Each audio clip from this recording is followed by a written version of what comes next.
Yes, Dhruv.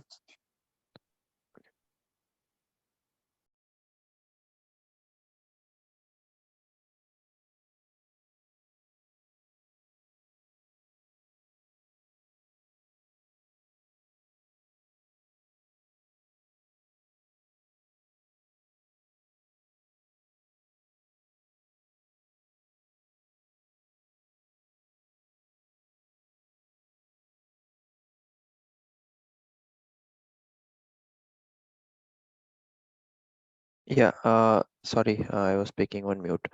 Is my screen visible to you guys now? Yes, Dhruv. It's visible. Okay, okay, fine. Yeah, so yesterday we had a recap of all these things like user process, listener, server process, the PGA, and the shared pool. Okay, and then some of the new things that we discussed yesterday was about the SQL ID, the Table queries space. execution plan, yeah, the queries execution plan, the queries hash value. Okay, and then we also discussed the storage structure of the database. Okay, which looks like this. A database will have multiple table spaces. It will have one or more physical Data. data files present in it. Okay, that whenever the users are creating any object in the database for Oracle, it treats them as a segment. Okay, so the table spaces will be having all those segments that the users are creating in the database. The segments can be either tables, indexes, so on and so forth. Okay, now we also said that when the user fires a create table command or a create index command, Oracle has to allocate at least one extent to that segment. Okay, and the size of each of those extent is 64 KB. Okay, now each of those extents internally, it has something called as Oracle blocks. So the extents are internally divided into something called as Oracle blocks. So the Oracle blocks are the lowest storage unit, okay, in the database. And we also discussed that the size of the blocks which Oracle allows us to configure, it can be like 4 KB, 8 KB, 16 KB, 32 KB, 64 KB. Okay, and the size of the block what should be used in the database, that you as a DBA you specify while creating the database. Okay, but at the same time, let's say that if you have configured the database in the beginning and you have mentioned that the size of each block should be 16 KB, but later on you realize that there is a requirement to have a bigger sized blocks in the database. Okay, in that case it is possible for you as a DBA to go and create new table spaces which will be having bigger block size, say 32 KB. So that is possible, but we cannot go back and alter the previously allocated blocks in the database. You cannot increase their size from say in the beginning, if they were configured as 16 KB blocks, you cannot change them to 32 KB, or for that matter, you cannot even reduce to 8 KB. So previously allocated block size, it is not possible to alter their sizes. Clear with that much? Okay, we talked about Yes, this sir. specific diagram wherein we said this employee table is a segment, department table is a segment. It gets allocated one extent in the beginning. Once this extent gets full, okay, so it will have blocks in it. Okay, these blue boxes are blocks. So once all these blocks become full, Oracle will automatically allocate the next extent. Okay, so that the users can continue to add new rows to the table. Okay, this much we discussed yesterday. Now, we discuss the storage architecture first because we need to understand the functionality of database buffer cache. Okay, so what exactly is database buffer cache and what purpose does it function? Okay, what is the purpose of the database buffer cache? Now let's go back to our yesterday's example.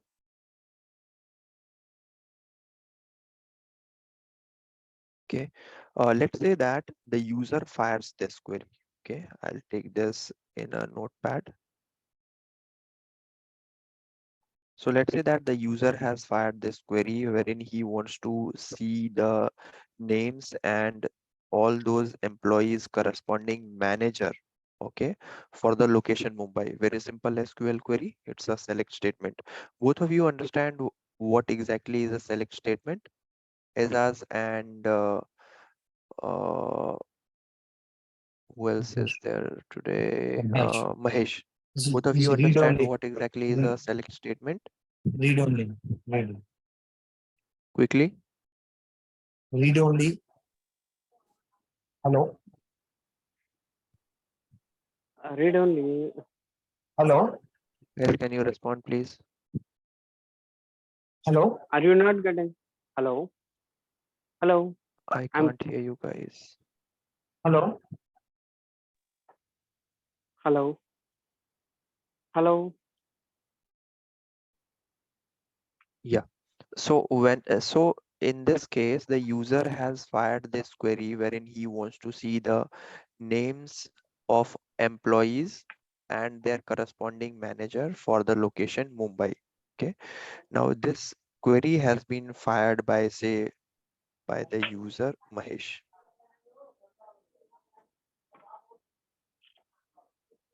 Okay. So when the query was fired, it goes through all the steps of query execution, like in the runtime area, all those information related to the queries needs to be stored, correct?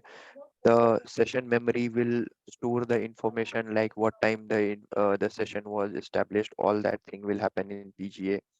Then in the library cache, first it will need to be found whether this specific query has been fired previously either by this user or by some other user, right? That's what was the purpose of storing the statements in the shared SQL area, right? We wanted to enhance reusability in the database. That's why we said that whenever a user fires a query, its corresponding SQL text, the SQL ID and execution plan has to be stored in the shared SQL area.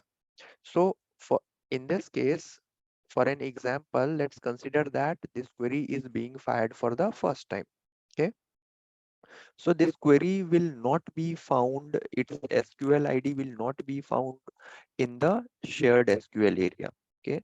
So what Oracle Optimizer will need to do, Oracle Optimizer, it is the optimizer who prepares the execution plan for each and every statement.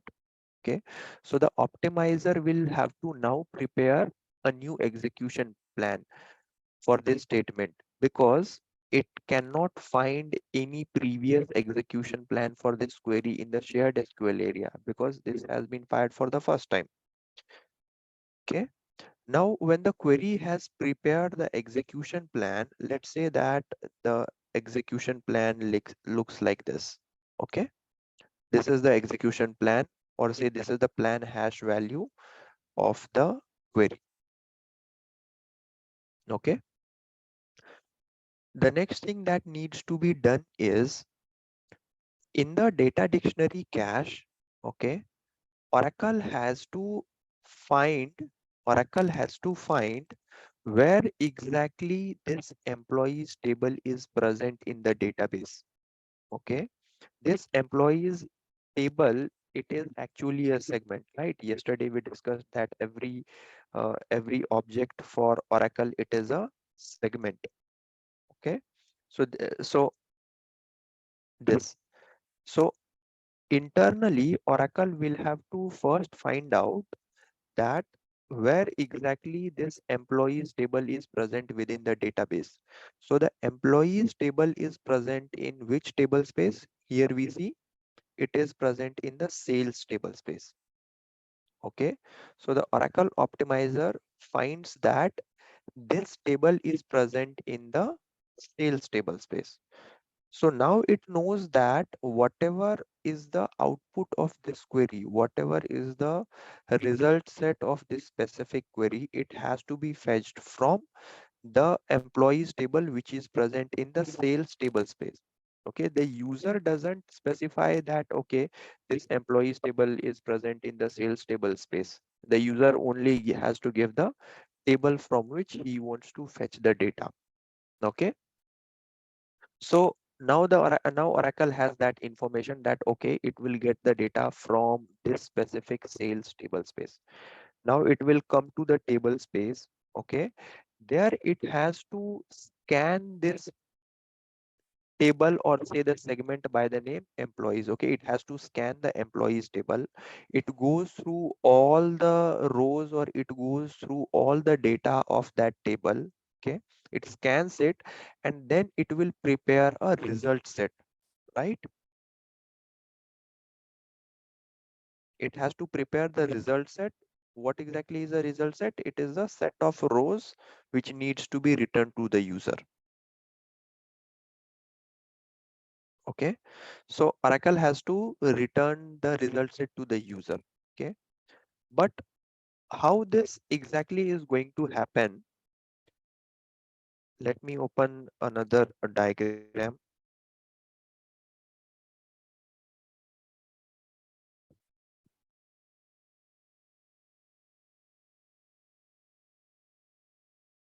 Okay, so it is the same diagram that we were seeing.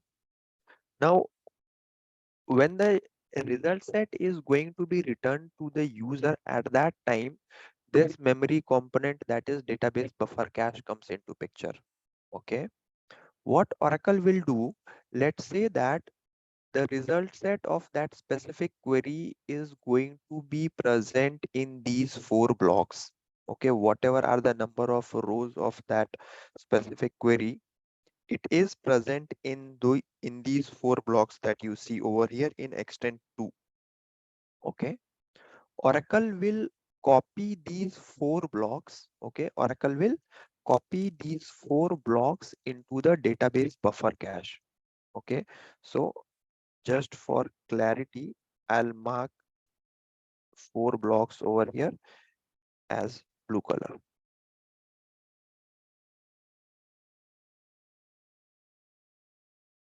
Okay, so now here you see that those 4 blocks has been copied into the database buffer cache.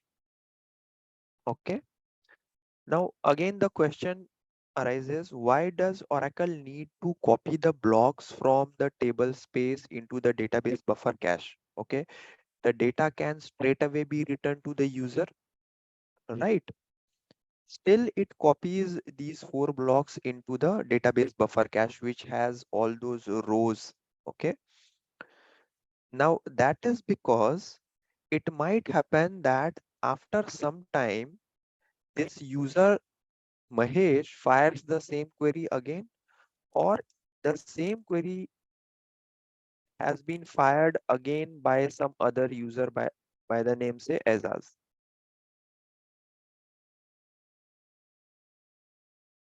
Okay, after some time, there is another user who also fires the same query again.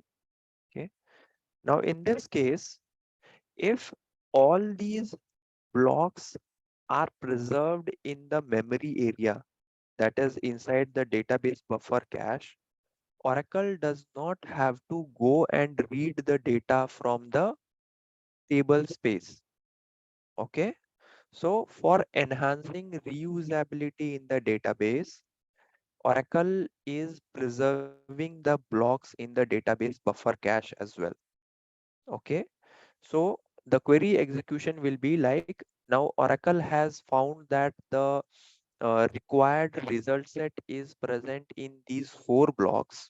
Okay, and then it copies those 4 blocks into the database buffer cache. Okay, and then whatever is the number of rows that are to be returned to the user, okay, those rows will now be returned to the user on his screen. Okay, so the data gets copied into the buffer cache, and also it will be returned to the user. Okay. Now, when the data is going to be returned to the user, again, this concept will come into picture, that is your PGA. In the PGA, we said that there is this memory area called SQL work area, right? Do you remember what is the functionality of SQL work area? It stores temporary data. What is the functionality of SQL work area? Anyone? Stores temporary data.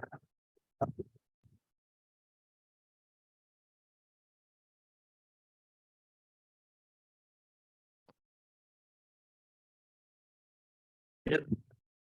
Yes, yes, yes. Okay.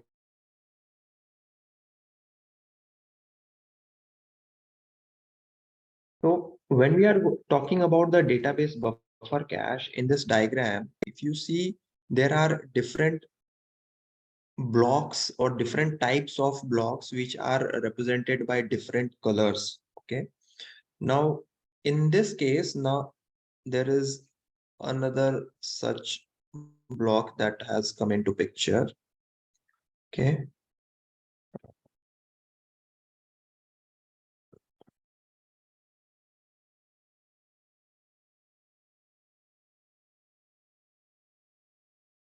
Okay, so what are these different types of blocks that you see inside the database buffer cache? Okay, so when Oracle had to copy these 4 blocks from the employees table into the buffer cache, it had to first, or it has to first find 4 free or empty blocks in the database buffer cache so that it can bring in the data from this extent, or say from this employees table into the database buffer cache. Okay, so that's why these green boxes or these green blocks are representing something called as the unused buffers. Unused buffers are those buffers which currently does not have any data on it. Okay, these blocks are empty blocks. Okay, unused blocks, I'll just mention it as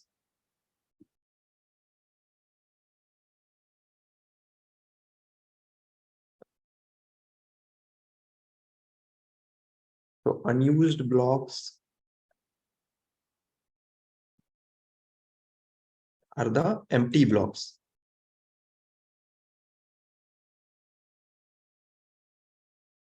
Okay, so Oracle has to find some empty blocks in the database buffer cache first, and then only it can copy these blocks from the employee table into the buffer cache. Okay, the next type of blocks the blocks that you see inside the buffer cache, they are called as clean buffers. I am representing them as yellow color. Okay, what is the difference between unused buffers and clean buffers?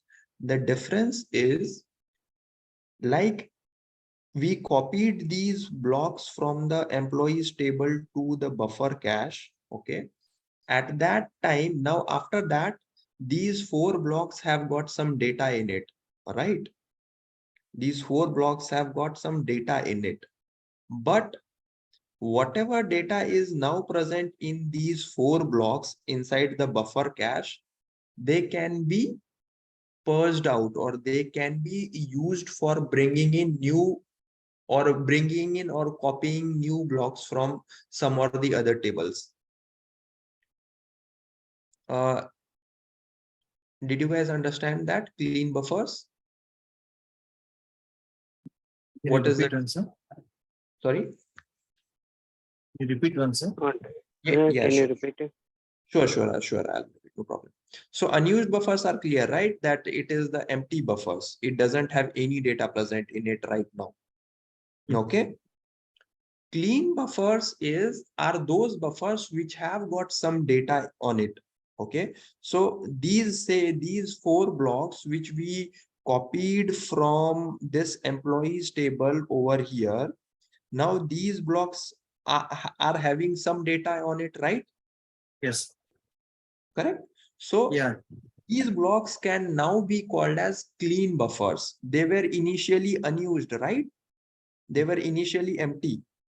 They didn't have any data on it. But once some data has been copied on them, they after that are called as clean buffers. Clear with this? Yeah, got it. Okay.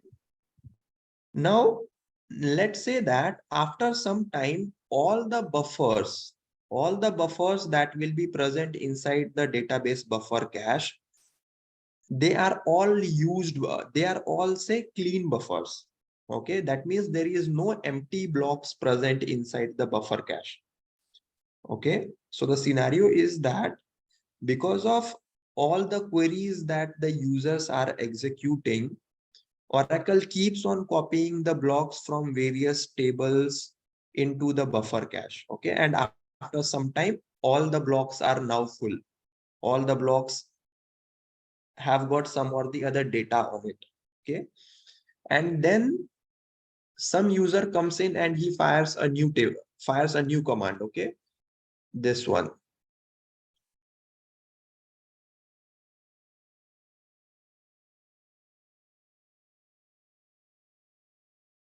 Okay, now Oracle goes and checks the database buffer cache and it cannot find any empty or unused buffers in the buffer cache. So what does it have to do now?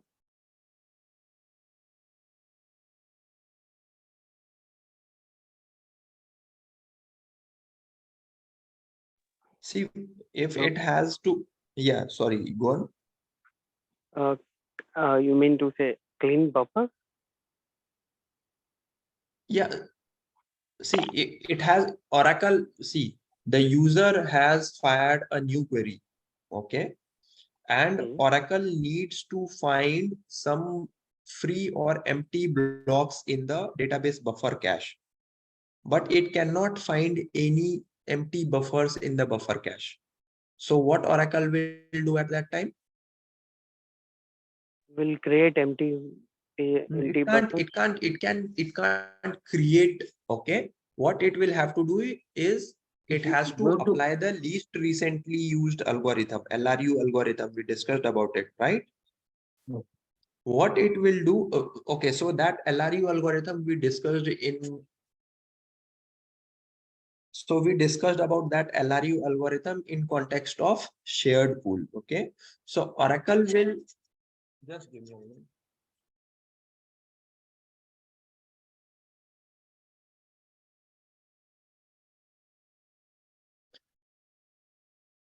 So Oracle, what it will do in that case, if it cannot find any free blocks inside the database buffer cache, it will apply the least recently used algorithm on the buffer database buffer cache as well.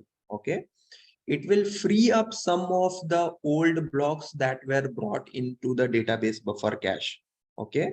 So Oracle applies the LRU algorithm on the buffer cache as well. Okay.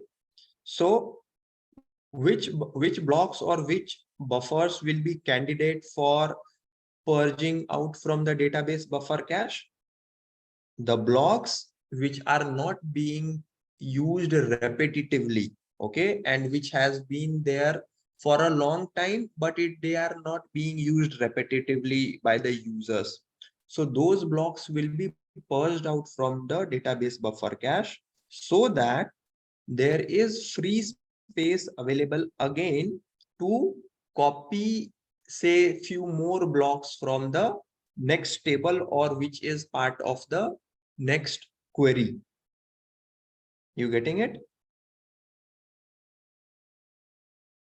Yes. Both of you? Yes. Yes. Yes. Okay. Yeah. So like Oracle applies the least recently used algorithm on shared pool for making space for the new statements that will be fired by the users.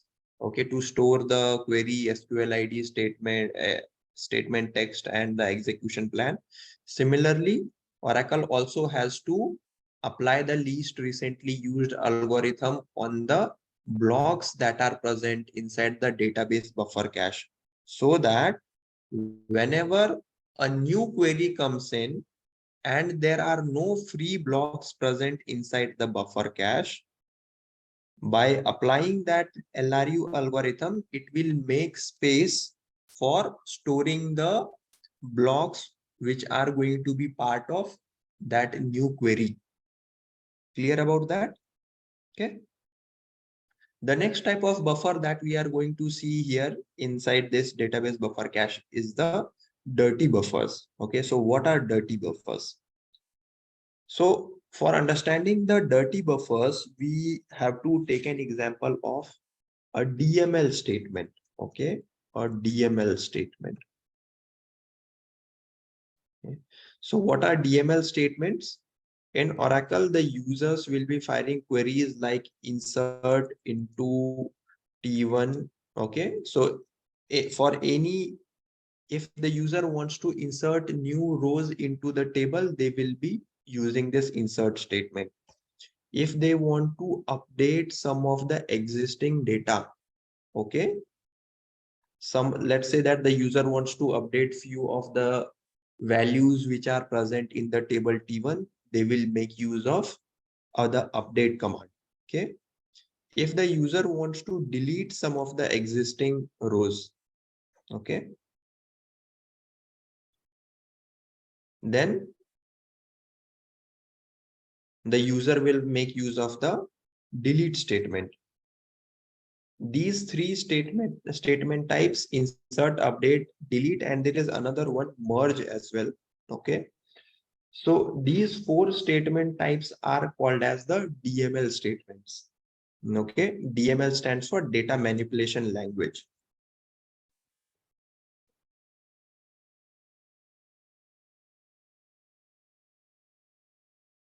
Okay, so in case of DML statement, what exactly Oracle is going to do? Let's say that the user wants to insert some rows into the table. So the user fires this command, insert into T1 values, ID, number, okay, and okay.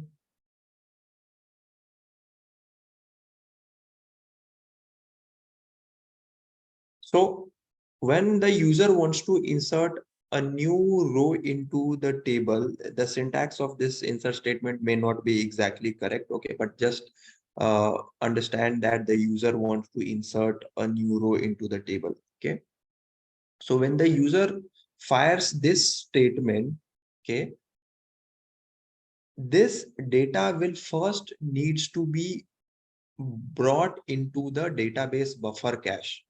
Okay, the data will be first copied, or the new row will be first put inside the database buffer cache into one of the blocks.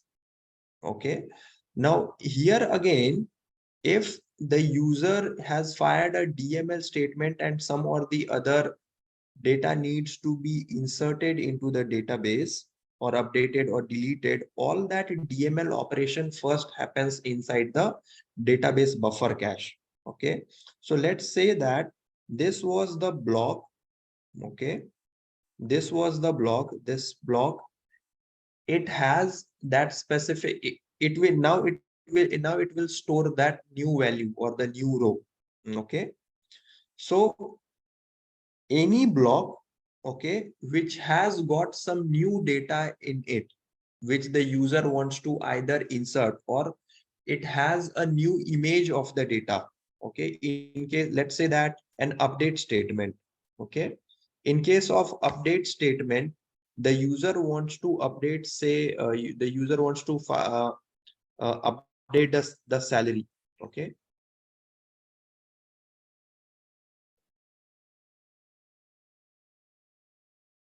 update the salary from 50,000 to say 60,000. Okay, so this again is a new image of the data. The previous value was 50,000 and the user now wants to update it to 60,000. Okay, so in that case, whenever the block, it has some new modified image of the data, or it has a completely new image of a completely new data itself, okay, which will happen in case of insert statement. Okay, so those type of blocks are called as the dirty buffers. Okay, now the dirty buffers cannot be purged out from the database buffer cache under the LRU algorithm.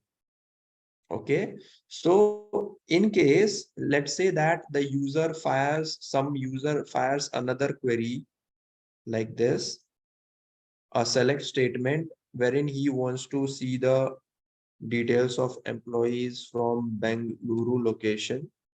Okay,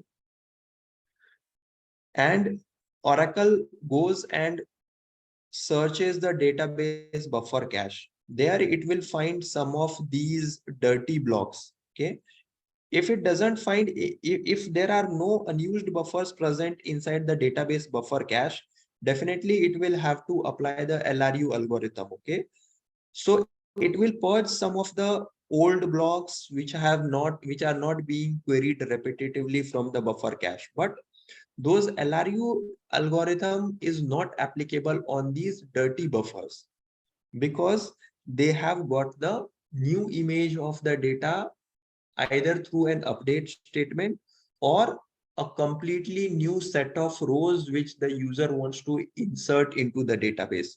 So through the LRU algorithm, these blocks cannot be emptied. Getting it?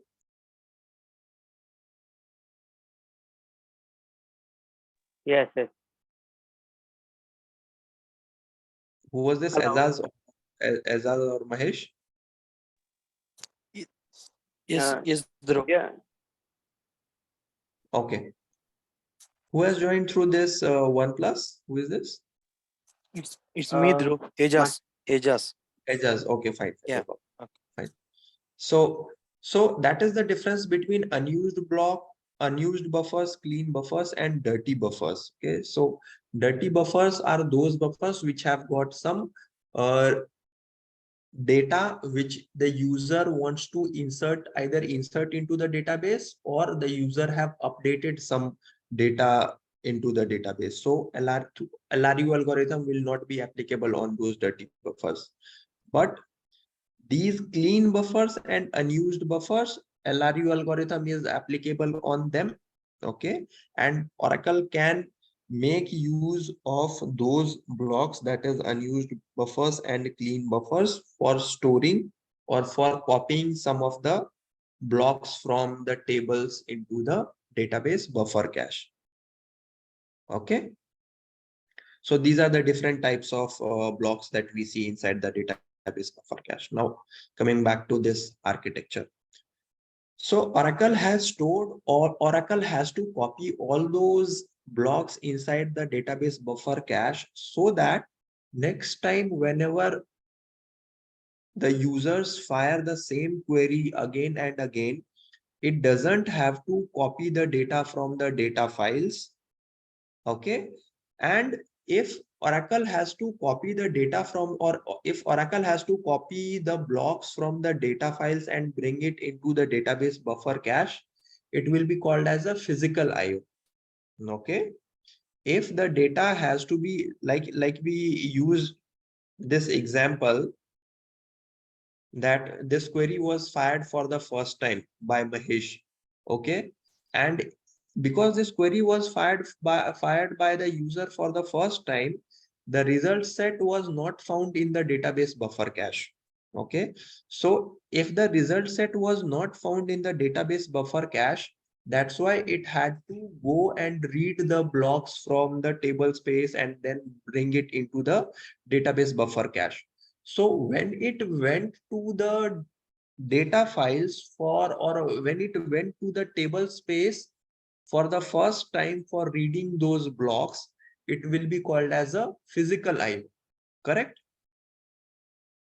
Next time, when the same user or some other user fires the same query and Oracle finds that the same data or the same result is that required result set is already present inside the database buffer cache. Okay, Memory IO. That time it, yeah, exactly. Logical IO. It will be called as a logical IO because it doesn't have to go and read the data from this physical files, right? So Oracle is trying to maximize the logical IO. Okay. Why it is trying to maximize the logical IO?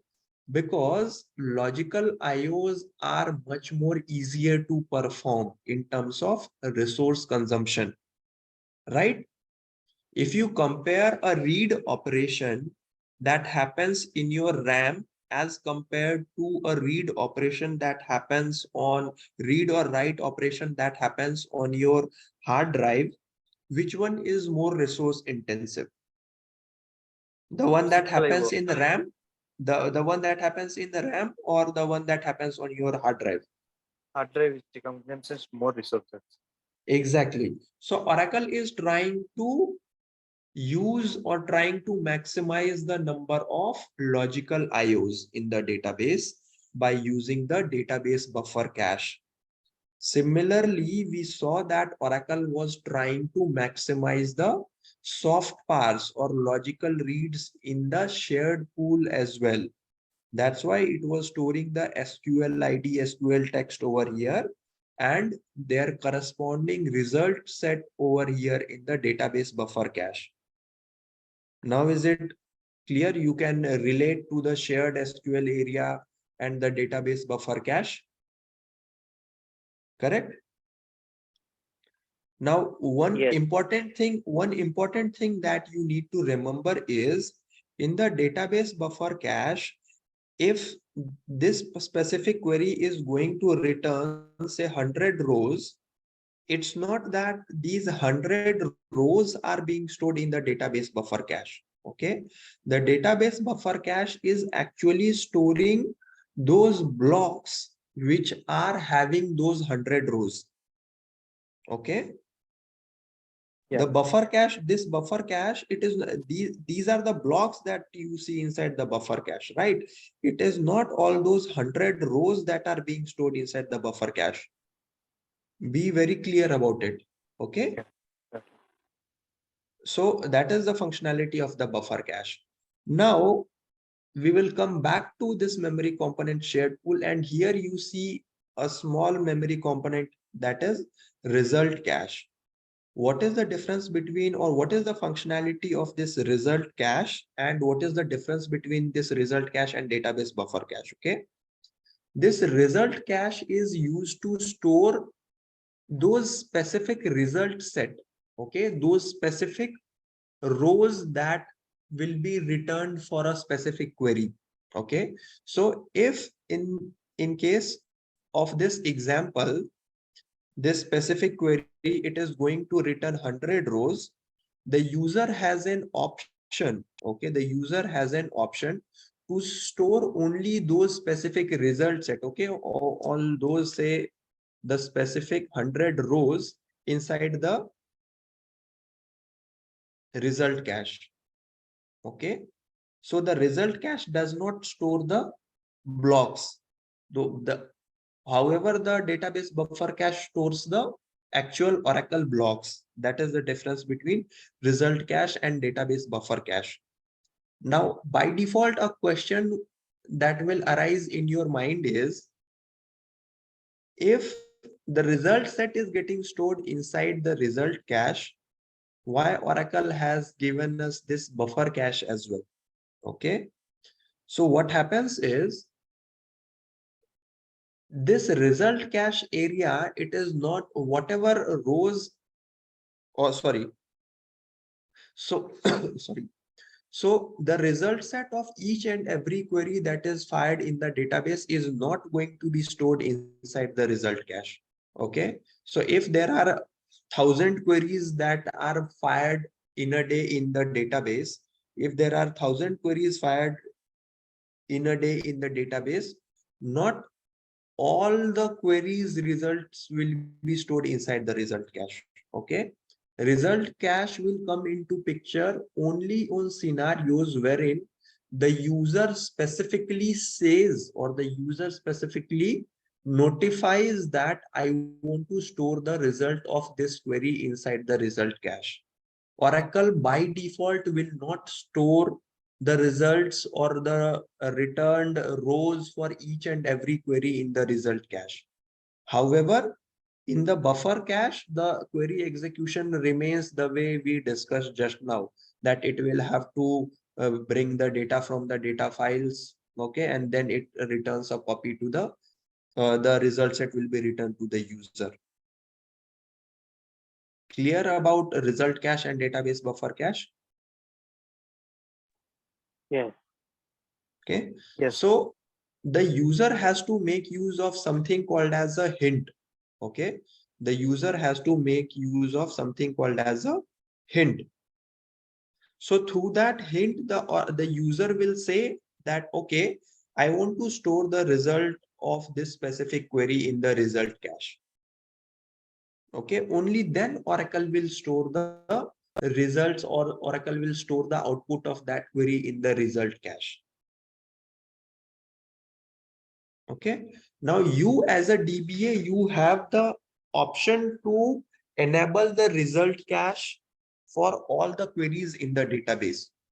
As a DBA, there is a possibility that you can go and configure, or you can ask Oracle to store the output of each and every query in the result cache. But normally this is not the practice. I have not come across any scenario wherein the result cache is being used, or it is used for all the queries in the database. Clear about that? Yes. Yeah. What? So we have, yeah, sorry. Any doubt? No. Okay. So we have discussed two of these components now, result cache and database buffer cache. Okay. Okay. The next component that we are going to see is something called as the redo log buffer. Okay. What exactly is the redo log buffer? Now, look at the name. It says redo. Okay.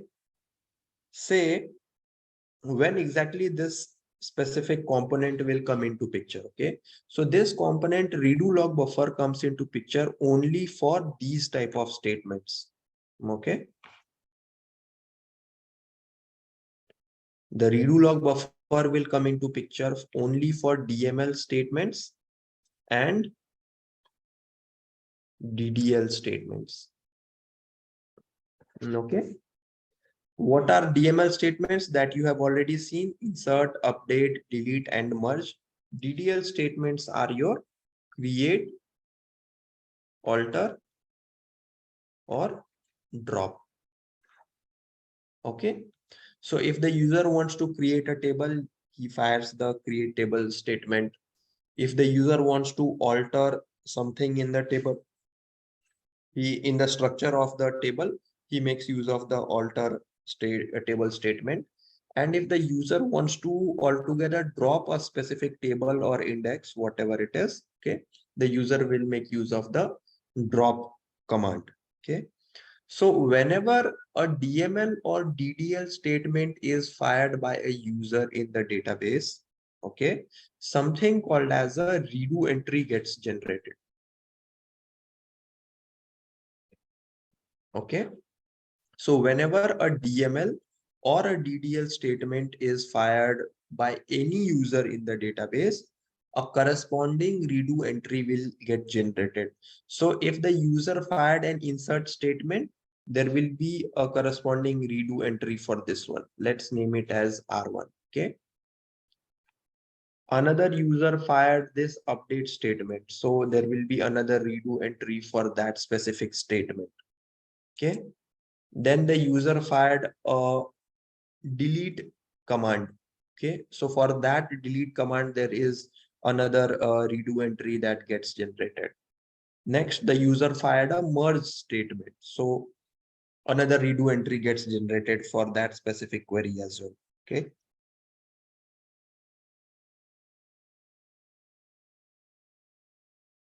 So what is the purpose of this redo entry? What exactly it is? So the redo entry is generated for the purpose of recoverability. Record the data. Exactly. So both of you are SQL DBAs, right? Yeah. Yeah. Yeah. So in case of SQL, we have got something called as the transaction logs, right? Yes, yes. Log files. Yeah. Yeah, log files. So the purpose of those log files is it is actually storing all the DML and DDL statement entries, right? So that in future, if there is some corruption in the database, or if there is some failure in the database, you'll be able to bring all the data back into the database, right? Yes. Okay. Now let's understand it more in using some examples. Okay. So let's say that you have this database by the name database D1. Okay. And in that database, you have configured the database backups. Okay. The database backup completed at 6 a.m. Okay. Backup completed at 6 a.m. Okay. Exactly at 9 a.m. there is a failure in the database. Failure, or let's say one of the file got deleted. One of the files which was containing some of the table data from that database, it got deleted. Okay. Now, how do we bring all that deleted data, or how do we recover the data? Okay. So because you have a backup of the database until 6 a.m. So you know that in that backup, I have everything secured with me, all the data as it was existing till 6 a.m. Correct? Because you have the valid backup of the database which completed at Yeah. 6 a.m. So at 6 a.m. every till 6 a.m. whatever was there in the database, you will be able to bring it back using the backup itself. Okay. But how do we come to this point in time? Say the table, say that the failure had happened at 9 a.m. Okay. So we have to bring our database until 8:59, right? 8:59, 59 seconds. By okay. using point in time recovery or flashback. Exactly. So how do we come from 6 a.m. until 8:59 a.m.? By Okay. using log files. Yeah. So unless and until we have a track of, we are keeping a record of all the activity that happened in the database between 6 a.m. and 8:59 a.m. Okay. Unless and until we have all those records, we will not be able to come, or we will not be able to recover everything until 8:59 a.m. Right? So Yes. through these redo entries, what is going to happen when you are performing the recovery? As part of the recovery, your first step will be backup restoration. Okay, you have restored the backup, and as soon as you restored the backup, you got everything back into the database until 6 a.m. Okay. Between 6 a.m. and until 8:59 a.m., these 5 queries were fired into the database. Okay. These 4 or 5 queries were fired into the database. So through these redo entries, when you are going to perform a recovery, Oracle will refire all these statements in a sequential manner. Okay. So all these DML statements or the DDL statements that ran in the database between 6 a.m. and 8:59 a.m., all those DML and DDL statements will be having their corresponding redo entry, right? So all those redo entries will be fired in a sequential manner. Okay. And at 8:59:59, okay, till 8:59 a.m. you will be able to recover all the data back into the database. Now imagine if these redo entries were not existing. If these redo entries were not existing, will you be able to recover the data until 8:59 a.m.? The max, No, not possible. if these redo entries were not existing, the max you could do was bring all the data from only the 6 backup. That's all. 6 a.m. Because after that, we don't have any records of what happened in the database, right? We cannot bring anything back into the database. Okay. Now this kind of statement will not be acceptable, right? We can't say that we cannot bring the data back into the database. Okay. So that's why for recovery purpose, Oracle has given us this concept of redo entries, which gets generated for every DML and DDL statement. Okay. So whenever a DML or DDL statement has been fired, the corresponding redo entry gets generated. Where is it gets generated? It gets generated in the redo log buffer. Okay. Clear with this?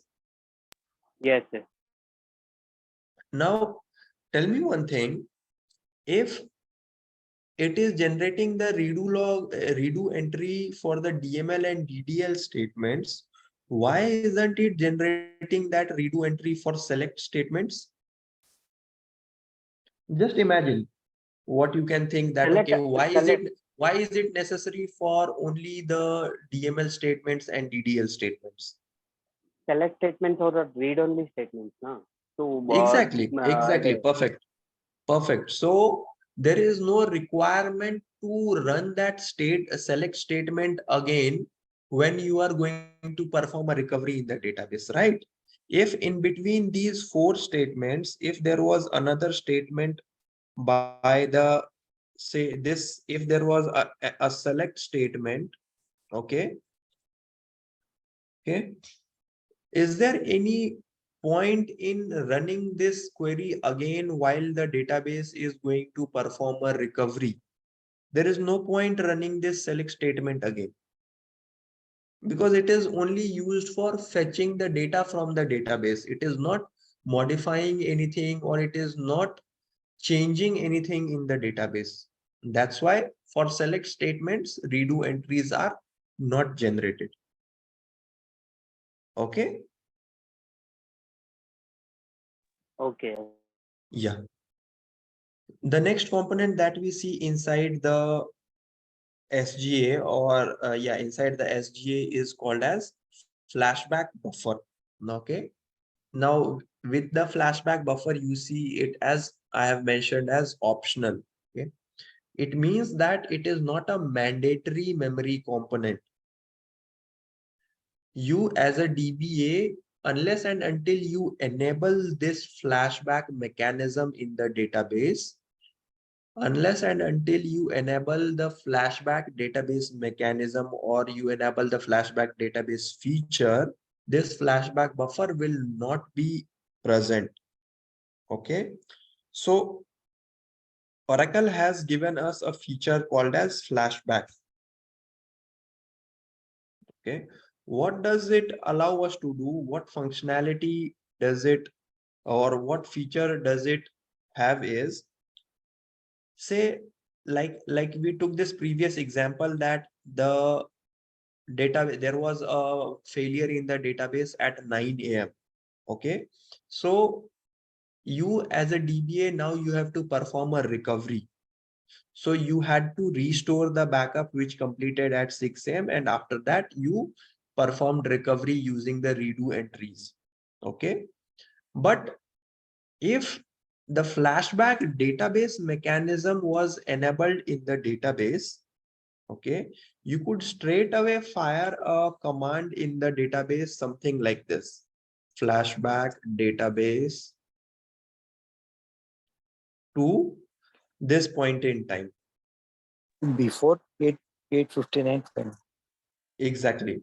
So the difference between a flashback database mechanism and a restore recovery is that in case of flashback database, you as a DBA, you do not need to restore anything. Okay. You do not need to restore this backup which completed at 6 a.m. You can straight away fire this flashback command.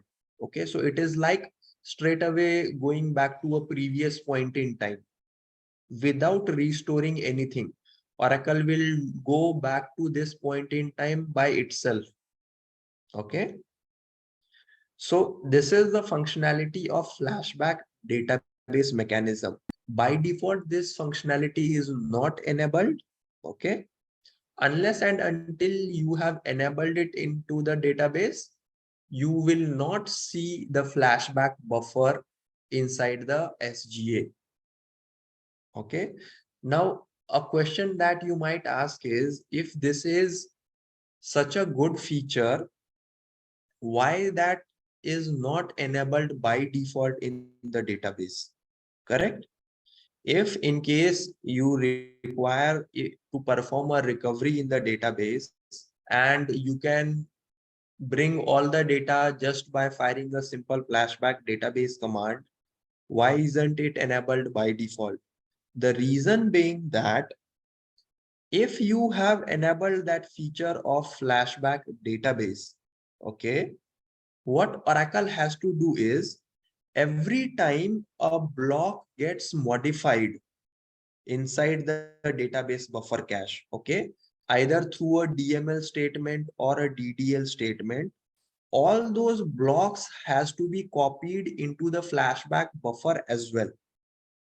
Okay, so whenever a DML or DDL statement modifies some blocks inside the database buffer cache, or the dirty buffers that you will see in the buffer cache because of DML or DDL statements, those dirty buffers needs to be copied to the flashback buffer if flashback database feature is enabled in the database. Okay, so what's the problem with that?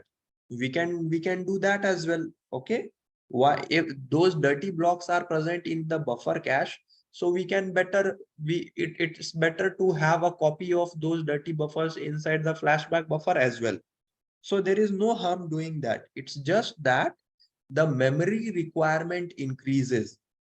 Okay, in the production environments, you will see that the size of these buffer cache are like 20 GB, 30 GB.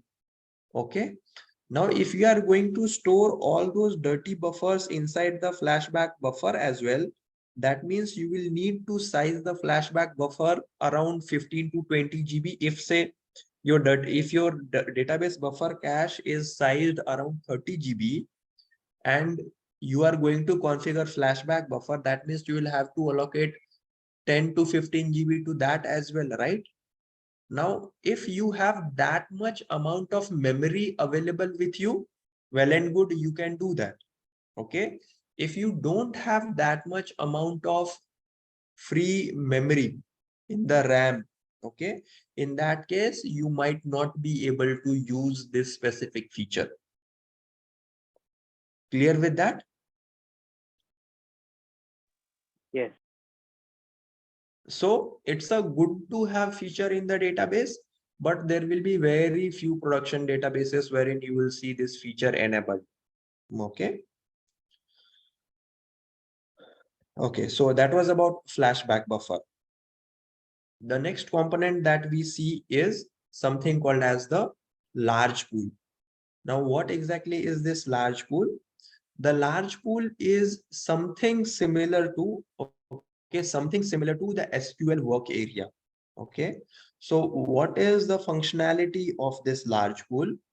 If there are some queries, okay, if there are some users who are firing high sort operations are like are these order by clause. Okay, in the Ascending. queries, exactly, if the users are using order by clause, okay, group by clause, Okay, and they are doing a lot of sorting in the database, lot of sorting operations in the database. So if the queries are sorting intensive, okay, in that case, that sorting can also happen in the large pool. Okay, previously we said that the sorting will happen in the SQL work area, but if the query requires a lot of memory for sorting the data, in that case, that additional memory for sorting the data can be utilized from the large pool as well. Okay, and it also gets utilized when you are going to make use of this utility called as rman for taking backups of the databases. Clear with that? Yes. Okay, the next component that we see inside the SGA is Java pool. So it basically serves some purpose for the Java related codes, your JDBC. Okay, we as a DBA, we don't try to control much about the Java pool. Okay, so there is not, you won't see any DBA taking much care about the or being much concerned about the Java pool. Okay, it is a component that you will keep on seeing inside the SGA and has very little requirement. Okay, you don't need to allocate 5 GB or 10 GB to the Java pool. It requires only a small amount of memory, maybe 200 GB, 200 MB, 400 MB. That would be enough for the Java pool. Okay. So with this, we complete all these memory components inside the instance. Okay, this is part of the instance. So we have covered SGA, all the components inside SGA, and the PGA as well. Clear with this much? Okay. Yes, Okay, yes, Dhruv. okay, fine. Let me stop the recording.